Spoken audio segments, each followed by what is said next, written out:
Dakle, što se tiče ove situacije, Svjetska zdravstvena organizacija još nije proglasila situaciju od međunarodnog značaja kao krizno, javno zdravstvenu krizu od međunarodnog značaja iz dva razloga. Prvo zato što Kina se pokazala vrlo transparentna i poduzima mjere suzbijanja širenja infekcije kako još nismo do sada vidjeli. Dakle, radi se o milijunima ljudi u velikim gradovima koji su zaista praktično u karanteni. Druga stvar, oni su vrlo brzo uspjeli sekvencionirati genom virusa i podijeliti sa Svjetskom zdravstvenom organizacijom, zahvaljujući čemu su slučajevi u drugim državama promptno dijagnosticirani i potvrđeni.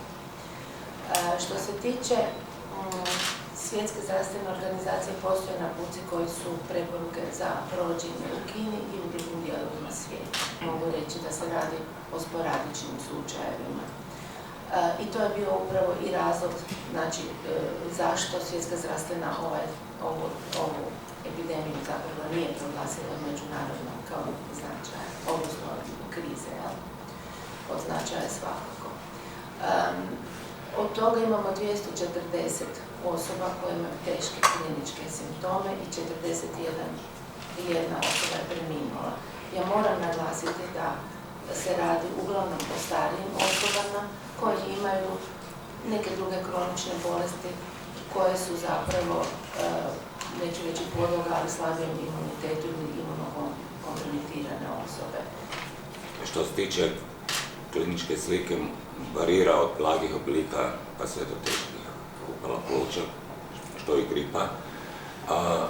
Može uzrokovati, također ima smrtnih slučajeva, što također gripa može uzrokovati, tako da raspon kliničke slike je vrlo sličan i sama klinička slika je slična, respiratorni simptomi, povišena temperatura, s tim da ovdje više dominiraju respiratorni simptomi nego u gripi. Kod gripe uglavnom opći simptomi dominiraju, ali je izgleda po svemu sudeći, ali to su za sada jako rani podaci koji će se s vremenom vjerojatno revidirati, a smrtnost ipak viša ovdje kod ovog novog koronavirusa. Sad se procjenjuje da nekakvih 2 do 4%, dok je kod gripe 0,1% ili manje.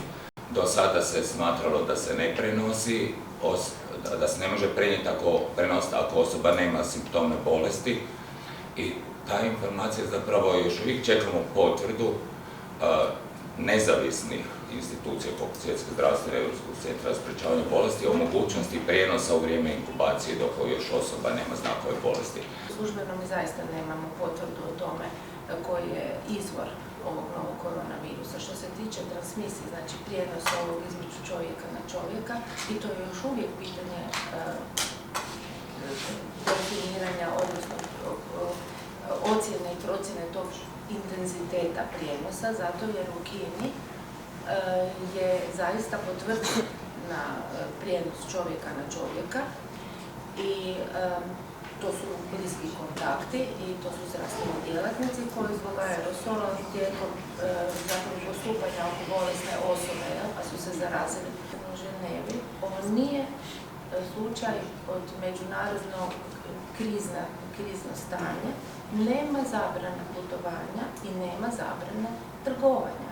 Tako da ja mislim da tu panike nema i da ne bi se sad trebali baš bojati svakog čovjeka koji iz ne znam koje provincije iz Kine dođe, ali da kao čitav svijet, tako i mi trebamo biti oprezni.